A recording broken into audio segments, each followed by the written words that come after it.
To begin my presentation, I'll start by introducing myself and explaining why I chose Colombia as my case study country, which would be because that's where my family's from and I'm always wanting to learn more about my heritage. Then I'll talk a little bit about the geography and the demographics of Colombia, like the population and how the capital Bogota has the highest percentage of it, the landscape features like the Andes Mountains and the Amazon rainforest, and how it's the only country in South America with a coast both in the Pacific and the Caribbean. How Colombian people talk of tierra es caliente, temperada, and frío to describe the different climates and altitudes that can vary widely within the country, and how the population's mostly made up of indigenous peoples, mestizos, white and black people as their main ethnic groups, and how there are 68 different languages and dialects, but most Colombians speak Spanish, around 99.2% of them. I then included some random facts I thought were really interesting about Colombia, like it's ranked the third happiest country in the world. It's the second most biodiverse, right behind Brazil, which is pretty impressive considering the difference in size. Um, I included some of its exports, like it's the #1 producer of emeralds in the world and emeralds of the highest quality. It's the second largest exporter of flower bouquets, and it's the third largest exporter of coffee. Colombia is really on the map in terms of the genre magical realism because of the famous Colombian author Gabriel Garcia Marquez. So I included that because a lot of people, when they think magical realism, they think Latin America and a lot of times Colombia as well. Then I'll go over some of the traditional music and dances like cumbia and vallenato, and I'll describe some of the traditional foods as well, like arepas and bandeja paisa. I included some facts about Colombian independence, like how Bonaparte's invasion of Spain led to a lot of revolt in the colonies in South America, and how the revolts were widespread throughout the region that would become New Granada. And then I'll go into the depth of the revolt that happened in Bogota. Then I'll describe the Battle of Boyacá and Simón Bolívar and Francisco Santander's involvement in it. Then I will describe the formation of New Granada and how that eventually broke apart, and then Colombia became the Republic of Colombia.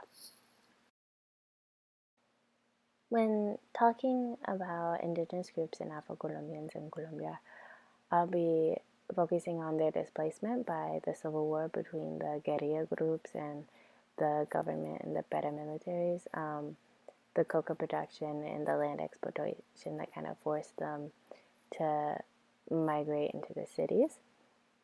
And once they were in the cities, they came in large numbers and they faced large amounts of discrimination. And after the peace deal, there were laws against discrimination put in place, but they weren't really enforced, and no one was really ever tried for the hate crimes that they committed. Next, I will go further in depth of how once the indigenous peoples were displaced from their land, they were kept from it by permits given to corporations to set up mining operations or to set up factories by the Colombian government, which went against the post-treaty land reforms set up between the guerrilla group FARC and the Colombian government, which was supposed to restore land taken from indigenous peoples back to them, but it was either slow moving or very ineffective. So they began to have to take their own actions that the government saw as illegal. This next slide is where I'm going to add some information on the history of the drug production in Colombia to preface for the next slide, which will be on Plan Colombia and the country's government agreement with the United States government to try and rid the country of the drug trade.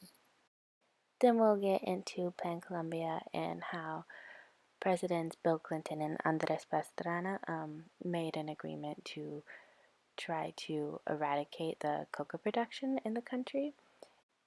I'll then begin to describe how the plan can either be seen as a success or failure, depending on your perspective. Um, it pretty much displaced the drug trade instead of ending it. Um, where it decreased violence in some areas, it increased them in others. And some even say that instead of provoking peace, it kind of prolonged it. So I'll go over that. Finally, I'll be going over the education reforms that were kind of pushed into action by the treaty we've gone over in previous slides. This is really showcased by former Colombian President Juan Manuel Santos when he decrees that he's trying to make Colombia the most educated country in Latin America by 2025.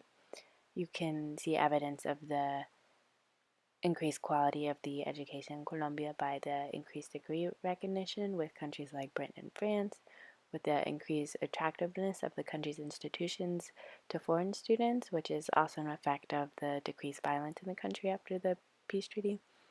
And there's also a bigger push for equality in education in the country, which can be seen in programs like Ser Pilo Paga, which will pay for bright students to receive an education, um,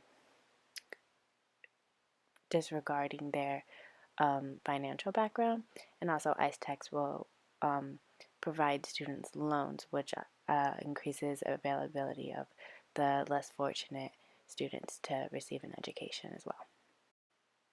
To end my presentation, I'll talk of how I think the country is headed in the right direction. There's less violence, there's less of a drug trade, there's a bigger focus on education and equality in education, and it really seems like it is progressing overall.